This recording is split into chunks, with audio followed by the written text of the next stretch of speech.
armando una nueva sección, un nuevo programa, un nuevo formato. No sé todavía cómo llamarlo, pero sí sé que está por pasar algo interesante en este lugar. Y tiene que ver con entrevistas familiares. Moshe, ustedes lo conocen porque es parte del staff de A Diario, una persona que tiene comentarios muy, muy acertados, muy ácidos también, con sus conocimientos sobre el deporte nacional e internacional, en particular sobre el fútbol. También lo conocen en su faceta como humorista, es un gran humorista, Moshe, es el humorista del equipo, hay que decirlo a esta altura. Pero lo que no conocemos de Moshe, que en realidad tiene que ver con una iniciativa propia de él, es que nos está por presentar a su familia y más aún que la va a entrevistar. Así que, aprovechando que... No voy a decir nada en realidad, porque vos nos vas a contar quiénes están acá con vos y qué hacen en este lugar. Adelante, Moshe. Bueno, la verdad que no es fácil. Nunca pensé que iba a entrevistar a mi hija y a mi nieta. Con respecto a mi hija, quiero decir que, aparte del inmenso amor que tengo por ella, tengo una inmensa admiración por la importante carrera que hizo ella, que me llena de orgullo y que voy a pedir que la vaya contando. Especialmente quisiera que empiece haciendo una reseña de los lugares donde estudió y qué estudió. Antes, ¿me podés contar el nombre y el apellido? El nombre y apellido. Porque si yo hubiera hecho eso, vos estarías ya diciéndome, pero Gabriel, no me dijiste el nombre y apellido. Contame quiénes son primero. No sé si te hubiera dicho eso, pero bueno. Lo hubieras dicho, lo hubieras dicho. Me lo estaría facturando. Te estaría facturando. Pero tuviste suerte, no te lo facturo. Bueno, mi hija se llama Susana Alicia Eisenschlas. No se cambió el apellido porque ella no es de nadie para llamarse Alperín. Entonces se llama Susana Eisenschlas. Vive en Australia, nació en la Argentina y quisiera que nos vaya contando su historia estudiantil. Después está Zoe, que es, según ella, mi nieta favorita. No estoy seguro, que la quiero mucho, sí, que la quiero mucho, que me hace muy feliz, me hace reír mucho, es más cómica que yo. Bueno, esa es parte de mi familia, de mi hermosa familia. Susi, por favor. Bueno, hola, gracias por la invitación de estar acá. Mi papá me pidió que hable un poco de mi historia, de qué es lo que estudié y dónde, así que empiezo con eso. Yo empecé la carrera de filosofía acá en la UBA en el 77 y después de 4 años viajé a Israel, terminé mi carrera de filosofía en la Universidad Hebrea de Jerusalén y ahí empecé una maestría en religiones comparadas con especialización en budismo e hinduismo. Eso me llevó a la India. Y de la India caímos en Japón, pensábamos quedarnos una semana y nos quedamos 2 años. Ahí no estudié más que, japonés y aparte me gustó mucho la cultura, me pareció muy interesante. Y una vez que estábamos ahí en Japón, la pregunta era, ¿dónde vamos ahora? Perdón, Susana, perdón. Yo sé que vos sos de perfil bajo. Te olvidaste 2 lugares donde estudiaste que creo que son bastante importantes. Estudiaste en Cornell y en MIT. Bueno, sí, hice cursos en el Instituto de Lingüística. Cursos. Eso fue después, de todos modos. Ya que si vamos cronológico, cuando estábamos viendo en Japón, llega un momento en que uno se cansa de siempre verse tan extranjero. Ahora es distinto, pero yo estoy hablando hace 40 años, cuando la gente todavía te pedía sacarse fotos o autógrafos incluso. Entonces empezamos a pensar dónde podríamos ir y Australia es un país que todavía acepta legalmente unos 200.000 inmigrantes legales por año, así que así como llegamos a Australia y empecé a pensar qué puedo hacer que sea algo práctico. Yo había enseñado en un shule acá antes de irme, y había estudiado hebreo, entonces pensé por ahí enseñar español. Entonces hice una maestría en en lingüística aplicada para enseñar, y después de eso vino un doctorado en lingüística en la Universidad de Queensland, que es el estado donde vivo. Y bueno, y como parte de mi doctorado en lingüística sí hice los viajes, estudié un poco en MIT, estudié un poco también en Cornell y en Santa Bárbara, pero eso fueron cursos. ¿Qué es MIT? MIT es el Instituto de Tecnología en Massachusetts, es donde estaba Chomsky, aunque yo lo vi de lejos, no estudié con él. Pero sí, bueno, es la meca de la lingüística. Y bueno, y hace 31 años que enseño lingüística en una universidad en mi ciudad.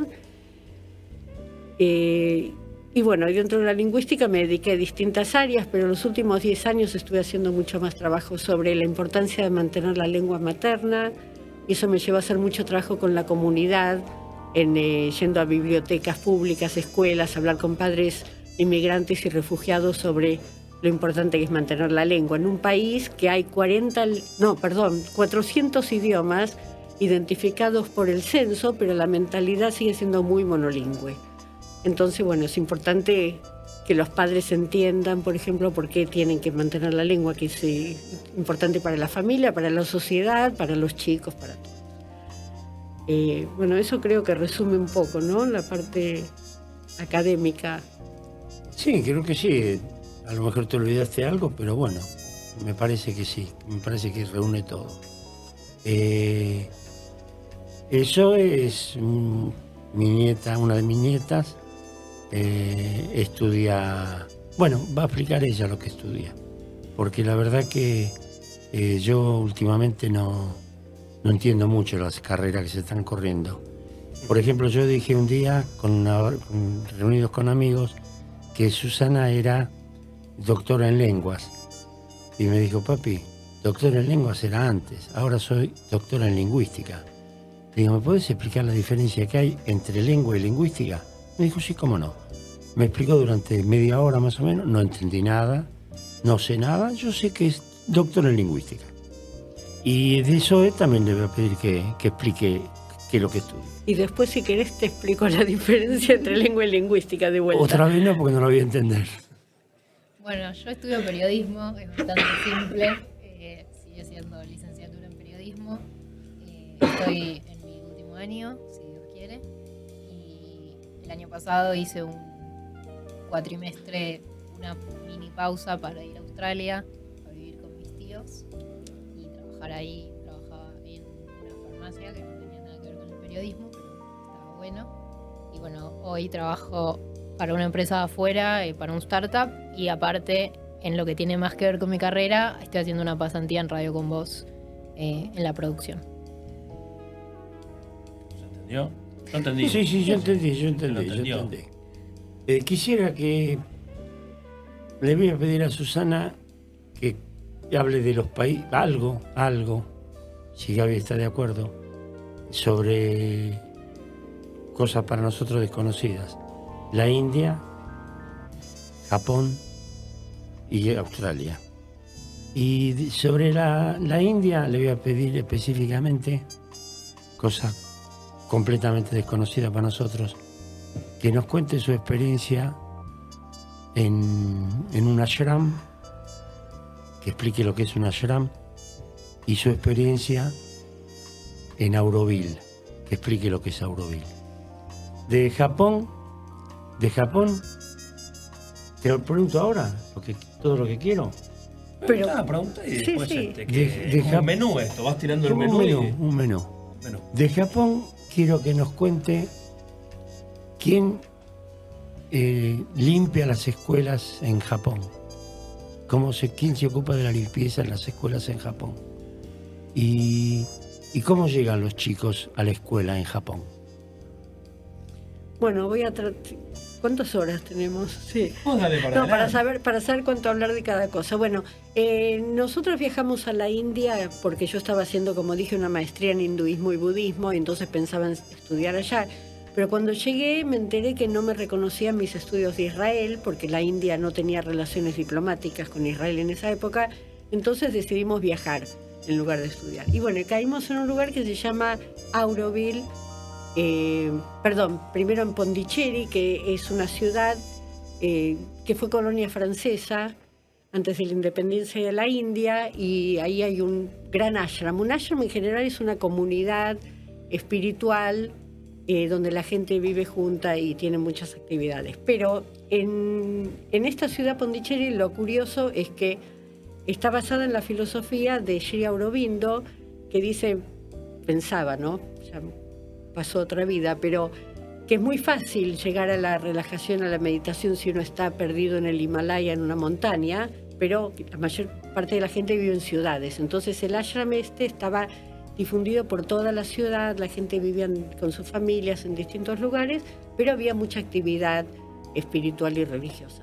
Una de esas, de las consecuencias de ese grupo religioso fue la fundación de una ciudad que iba a ser una ciudad internacional. Se esperaba a que hubiera 50.000 personas, basada en la filosofía de Sri Aurobindo, que se llama Auroville. Eso se fundó en la década del 70, más o menos, y nunca hubo más de 4.000, 5.000 personas. Pero bueno, estuvimos ahí en un momento, y bueno, muy interesante. Por eso tendría que ser todo un programa. De ahí nos fuimos a Japón, como dije, pensando que íbamos a estar una semana nada más, y nos quedamos 2 años. Y bueno, a mí me interesó muchísimo la cultura japonesa, obviamente, pero lo que es interesante es también la cultura cotidiana. Por ejemplo, lo que dice mi papá, las escuelas. En las escuelas no hay porteros. Los chicos se toman la última media hora o hora del día para limpiar. Limpian todo, los baños, la cocina, son los que sirven la comida. Entonces, los alumnos, pero estamos hablando de chicos desde 4 años, 5 años limpiando la escuela. Entonces, bueno, no hay porteros. Los chicos a los 4, no sé 4, pero a los 5 o 6 años ya empiezan a ir solos a la escuela. Y estamos hablando de chicos que viajan por ahí 1 hora en trenes haciendo combinaciones. Es una sociedad donde, ¿viste cuando se dice hace falta un pueblito para...? Bueno, es eso. La gente toma responsabilidad de los chicos. Entonces los chicos, por ejemplo, van a cruzar una calle. Se paran en una marquita redonda que está ahí y levantan la mano. Y con eso que levantan la mano, todos los coches paran. El chico cruza con la mano levantada y cuando llega del otro lado se para y hace una reverencia en agradecimiento a la gente que lo ayudó a cruzar o la ayudó a cruzar. Es otro planeta. Y cuando uno ve esos chiquitos, tan chiquitos, que van con esas mochilas pesadísimas, viajando 1 hora en trenes, y realmente no hay casos de crímenes con chicos, por lo menos, que se sepa. Realmente es otra sociedad. Perdón, me contaste que cerca de los hogares de ancianos, digamos, ¿qué es lo que hacen con los chicos? Hay un fenómeno en Japón que mucha gente se fue de los pueblitos y se va a la ciudad. Entonces muchos chicos crecen en la ciudad sin abuelos. Entonces, en muchos de estos hogares lo que hicieron es construir un jardín de infantes que está al lado del hogar. Los chicos entran y salen, entonces se establecen relaciones con gente que podrían ser sus abuelos, ¿no? Exacto, sí. Entonces, es muy importante no solamente para la gente que está en el hogar, sino también para los chicos, de tener a alguien más que no sean los padres en sus vidas. ¿No? Qué cabeza. Sí, y aparte, bueno, hay otras cosas, por ejemplo, hay una cuestión que la gente mucha gente en sus casas no tenía duchas o no tenía baños, entonces iban al baño público, todavía pasa ahora. Entonces van al baño público y obviamente uno entra sin ropa, está dividido hombres y mujeres, ¿no? Y muchas veces uno ve el padre, el chico y el abuelo que van juntos a bañarse y uno le enjabona la espalda al otro. No hay una cuestión así de pudor por cuestión de edades. Es una experiencia muy diferente de cualquier otro país que yo conocí. Yo viajé varias veces a Japón y a China, y yo digo que la barrera con los japoneses o los chinos, la barrera más chica es el idioma. Eso es fácilmente solucionable. La mentalidad es completamente distinta y es inentendible para nosotros. ¿Cómo te fue a vos en Australia? A mí bien, me encantó. Mi idea original era ir un cuatrimestre y me terminé quedando un poco más, 7 meses. Pero fue una experiencia, nunca había estado tanto tiempo lejos de mi casa, lejos de mi familia argentina, porque estaba con mi familia de Australia. Pero siento que fue como como muy interesante ver, porque también son una cultura bastante distinta a la nuestra, no tanto capaz como los japoneses, pero igual bastante distinto. Oye, No sé, vos dijiste recién qué cabeza la de Susana o qué cabeza la mía de sugerir entrevistar a Susana. eso, ¿A qué te referías? No, a todo. A tu cabeza en haber sugerido este encuentro, que además, gracias a... Esto es interesante porque el taller de radio es como el semillero de la radio. Vamos aprendiendo y vamos... El señor sabe mucho de fútbol, es como las divisiones inferiores donde los que van jugando bien, por decirlo de manera, ingresan al estudio. Pero también es un semillero de nuevos formatos. O sea, Moshe lo que hizo hoy es traer un nuevo formato que tiene que ver con entrevistas de familia. Hoy lo estamos estrenando. ¿Qué otras cosas te gustaría preguntar? Bueno, yo... Pues si no pregunto yo, que también tengo preguntas para hacer, pero seguí un poquito. Yo quiero decir esto y después que sigue Gaby. Lo que más me impresionó de Australia, lo primero que vi, es el respeto que hay por el ser humano. Cómo se respeta al otro. En todos los órdenes, en todos los lugares. No voy a empezar a contar anécdotas porque no quiero ser autorreferencial. Pero el respeto que hay por el ser humano en Australia es increíble. Para nosotros es increíble. ¿Es así? Sí, es así. Estoy pensando realmente. Ella no está enamorada de Australia como yo. No, pero la verdad es que tengo que decir que hay muchas cosas que admiro de Australia y que me parece que son un modelo. Por ejemplo, el sistema electoral. Eso es una cosa increíble, porque el voto es obligatorio como acá. La gente va a votar. Zoe fue una votación municipal. No podía creer que uno va a votar sin documentos. Pero bueno, uno va y tienen ahí un librito y podés votar en cualquier escuela que se te ocurra, aunque sea de otra localidad. Ellos van anotando y ya está. Pero tu voto nunca se pierde, porque vos votás, tenés, qué sé yo, 10 partidos, votás, los numerás a cada uno. Entonces no entró el primero que numeraste, cuentan tu segundo voto. Y así sucesivamente. Entonces es muy difícil que un voto se pierda, no decir, bueno, voto cualquier cosa porque no me importa. Eso, por ejemplo, me parece que es muy importante. La cuestión de la confianza es verdad. Bueno, vos decís respeto, pero yo digo también confianza. Uno paga sus impuestos.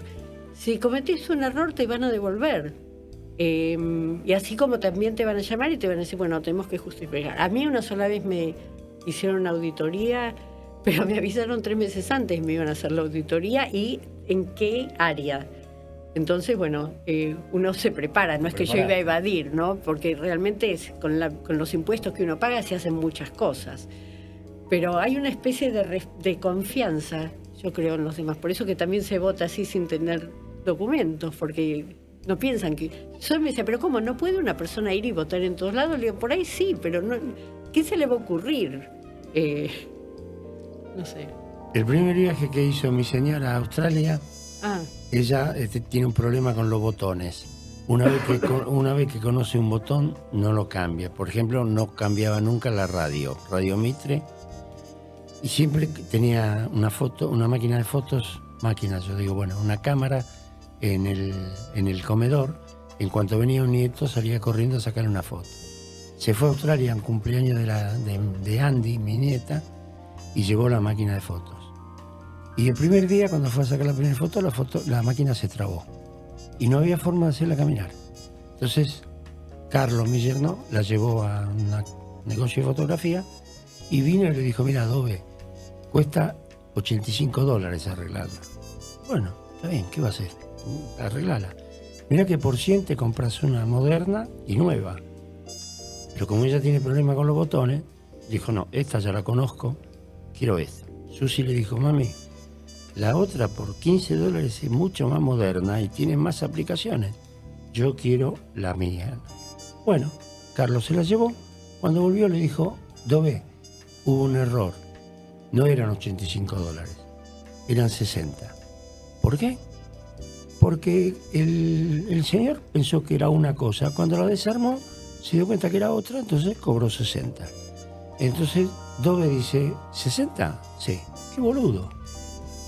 Entonces mi yerno dice, ¿por qué boludo? Porque si yo estaba dispuesto a pagar 85, ¿por qué me cobra 60? Entonces Susana dijo, la verdad que tenés razón. Nosotros somos muy boludos. Por eso estamos como estamos y ustedes que son tan piolas están como están. Es verdad, me había olvidado. ¿Es así la anécdota? Sí, es así, es así. Muchas veces te pasa que te cobran menos porque, bueno, no era lo que pensaban. Obviamente que también debe haber situaciones en que alguien toma ventaja. Te paso la posta, por favor. Sí. Mirá que yo también preguntando soy duro, fuerte. Bueno. Voy al hueso. Te Pero encontraste con advertirnos a nosotras, te ¿no? encontraste con la horma de tu zapato. Les voy a preguntar a ambas. Me van respondiendo en el orden que ustedes quieran. ¿Quién es Moshe? Vamos por orden de, Bueno, por de que orden. lo conoció. Perdón, me retiro. Me parece que era la persona que estaba llevando muy bien esta entrevista. Yo puedo empezar igual. A si ver, bueno, quieren. empezá. Bueno, Contame, porque yo lo conozco hace 3 meses. Ajá. 3 meses lo conozco. Sí. Y tengo una mirada de quién es Moshe, pero me gustaría que me lo presenten ustedes, que lo conocen hace un poco más de tiempo que yo. sí, por suerte sí. Bueno, es mi abuelo, obviamente. El papá de mi mamá, perdón. Siempre fue un abuelo muy presente conmigo y con mis hermanos. Con mis hermanos comparte la pasión por Racing, que conmigo también. Yo también soy de Racing, pero no estoy tan enganchada a los partidos. Y mis hermanos sé que sí, entonces siempre comparten eso. Pero más allá de eso, nosotros vivíamos bastante lejos del colegio. Ellos vivían muy cerca, entonces se ocupaban mucho de ir a buscarnos, llevarnos a cualquier lugar donde necesitábamos. Siempre sabíamos que en su casa éramos bien recibidos, siempre se trataba de que esté lo que nos gustaba y siempre fue muy protector a su manera. Mi hermano siempre cuenta que cuando él empezó a viajar en colectivo solo, para ir desde la casa de ellos hasta el colegio, a los años se enteró que mi abuelo lo seguía con el auto para ver que suba bien al colectivo, que vaya bien. A mí no me dejaban viajar sola en colectivo, así que me llevaba él en el auto directamente. Pero bueno, siempre con esas cosas muy, muy presente y bueno, siempre con chistes, mucho humor, muy gracioso. A veces los chistes bastante parecidos, pero bueno, siempre graciosos. A veces te cuento uno que ya te lo conté antes, me olvido. Claro. Decís que se repite. Algo- Tiene que renovar el... A mí por ahora no se repite, siempre Bueno. me tira uno nuevo. No, pero son buenos los chistes. Son Chistes buenos. Picante, está picante. Sí, sí, ahora sí. está en el momento picante. Sí. O siempre fue picante. No, siempre fue picante. Conmigo capaz menos. Yo me portaba muy bien. Mis hermanos capaz eran un poco más bravos. Y bueno, había como más roces quizás. Mi hermano más grande sobre todo. Pero siempre bien. O sea, siempre tuvo su carácter. Pero nunca de mala manera. Siempre como con humor. ¿Quién es Moshe, Susi? Bueno, tengo que decir, yo estaba pensando en la cuestión de los viajes y todo, y me acordé una cosa que no sé si vos te acordás, pero una vez para el Día del Niño, mami y vos me regalaron un viaje de un libro de viajes. Y ese libro te empezó a despertar la curiosidad por los viajes. Sí. Siempre nos acordamos con tu madre. Porque venía alguna ciudad y el mapa en el país y la moneda y el idioma. Y yo pienso que también eso fue una cosa que me motivó.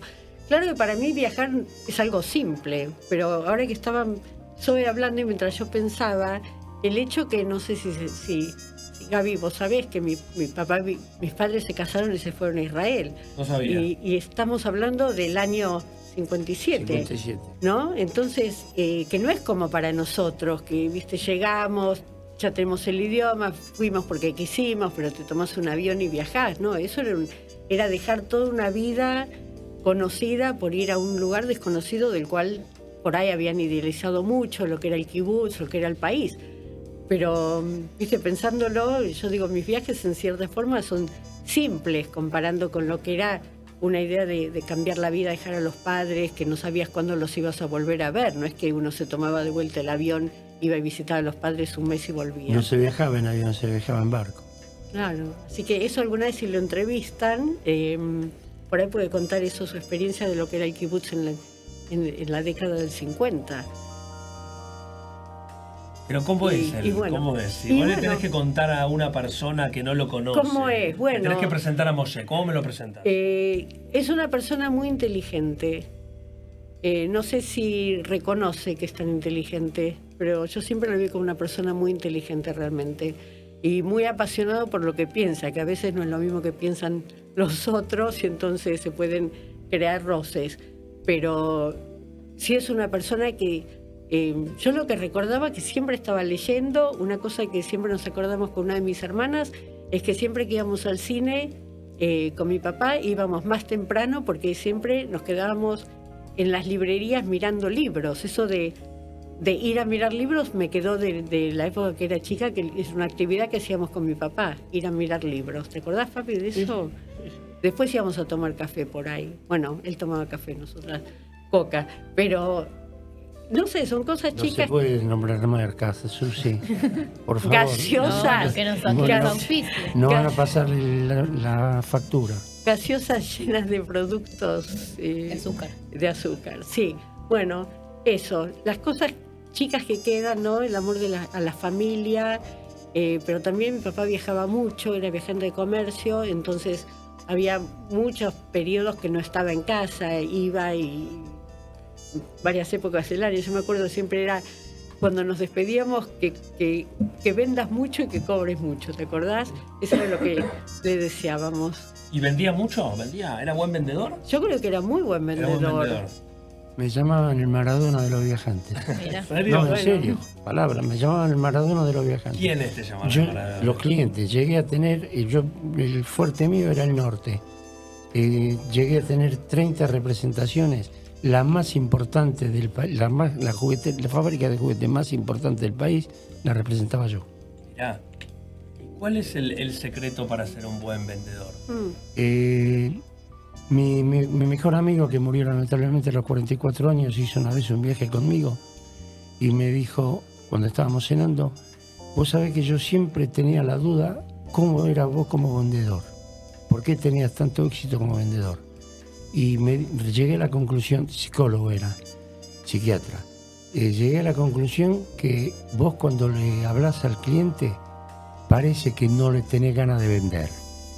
Y el cliente se pone ansioso y te quiere comprar. Esa es muy buena.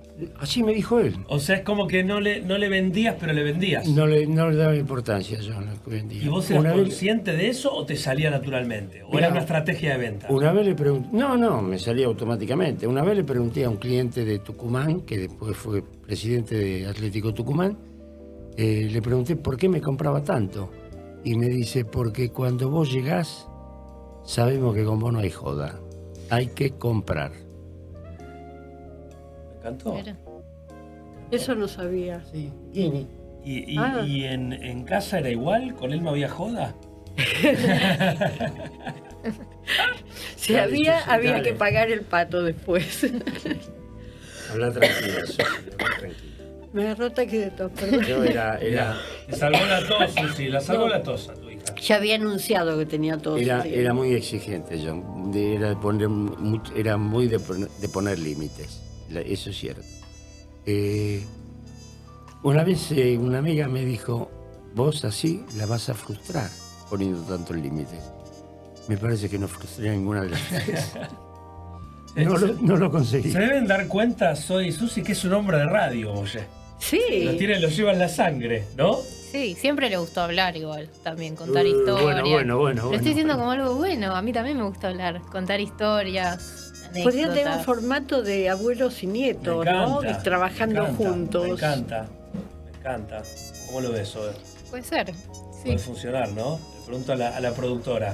puede ¿Cómo ves ese funcionar. formato? La verdad que sí, puede ¿Y funcionar. cómo lo ves a tu abuelo como comunicador? Bien. Bien, sí, siempre fue eso, siempre tuvo como mucha facilidad para contar anécdotas y cuenta toda la escena, no se apura en llegar al remate, sino que arma como la historia y siempre tiene cosas interesantes para decir, además. Fui alumno de la Andricina yo.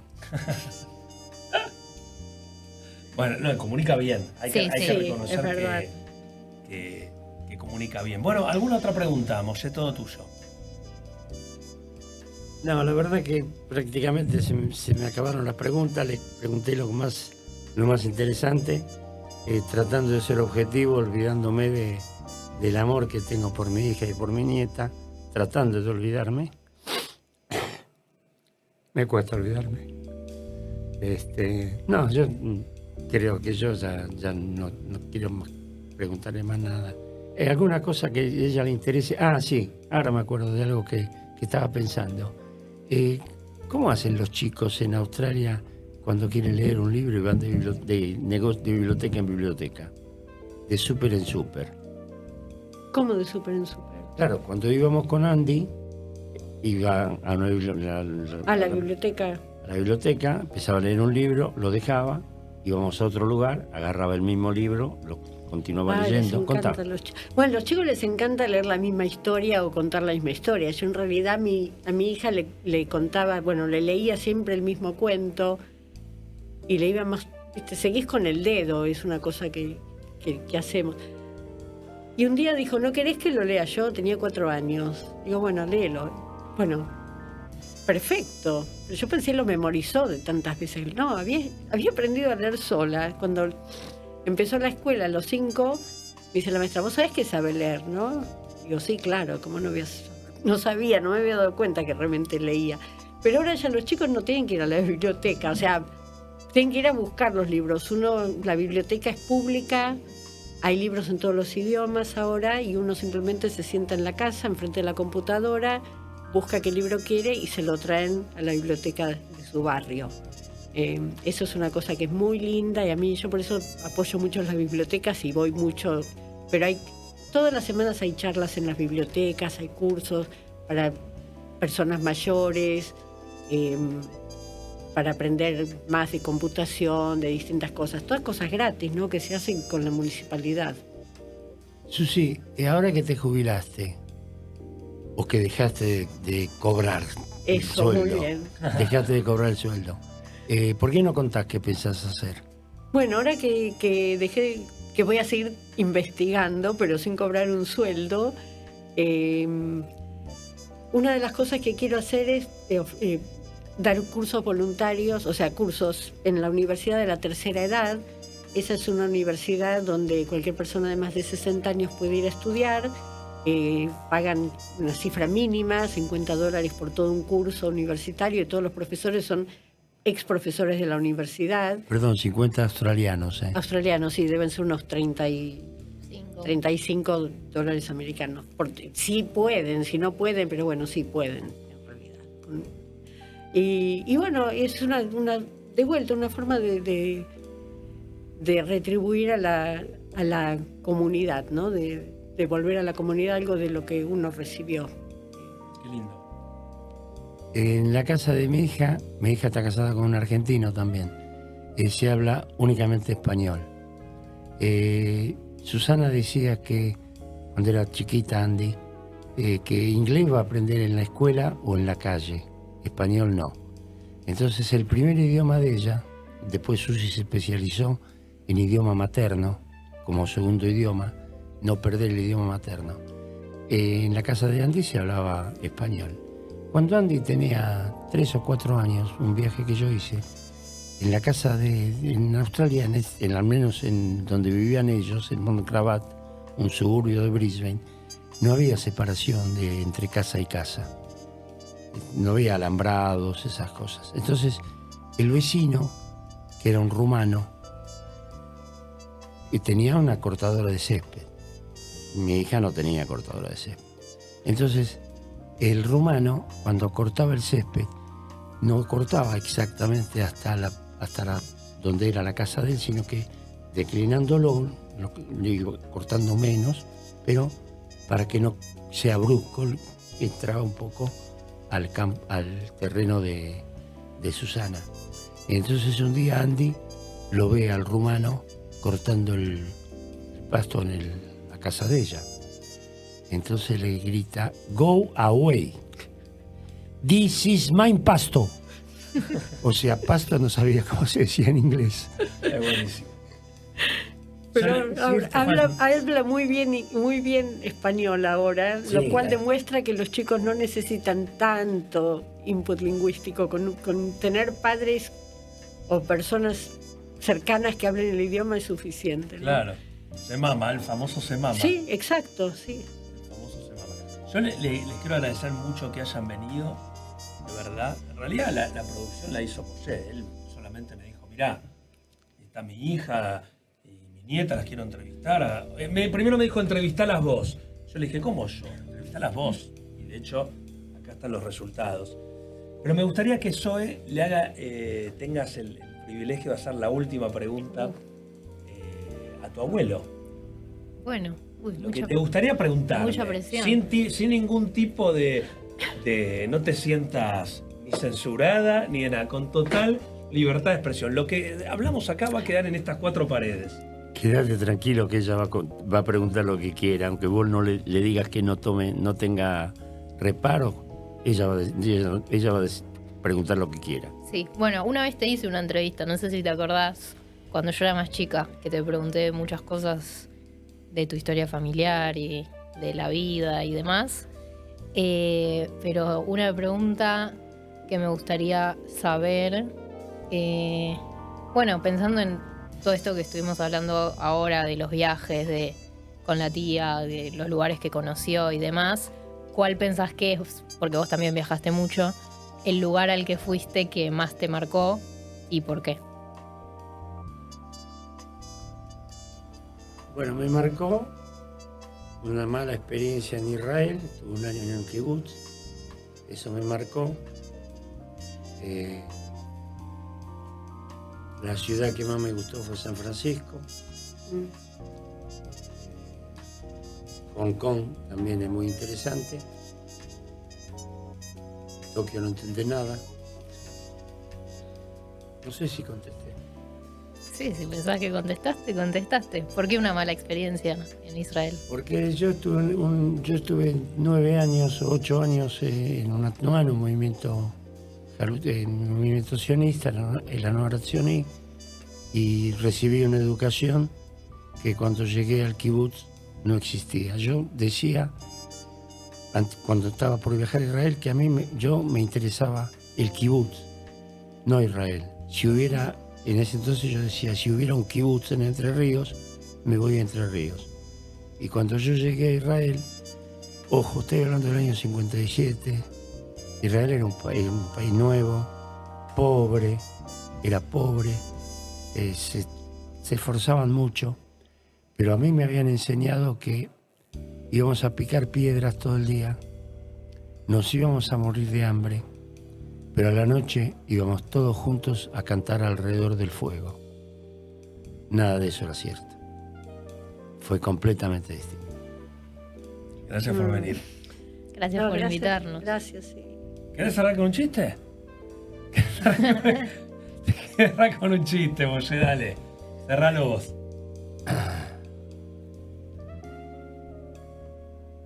Cuando Dios estaba buscando un pueblo para entregar los 10 mandamientos, primero fue a ver a los franceses. Le dijo, ¿querés recibir los 10 mandamientos? ¿Qué dice ahí? No desearás la mujer de tu prójimo. Rajá. Fue a ver a los italianos. ¿Querés recibir los 10 mandamientos? ¿Qué dice ahí? No fornicarás. Rajá. Y así fue recorriendo pueblos, hasta que llegó Abraham. Y le dijo, ¿querés recibir los 10 mandamientos? Perdona, Moisés. ¿Querés recibir? ¿Me toma la cámara? Sí. ¿Querés recibir los 10 mandamientos? ¿Cuánto cuesta? ¿Cómo cuánto cuesta? Esto no se vende, se regala. Dame 2. ¡Pum! Ahí está la tabla. Gracias.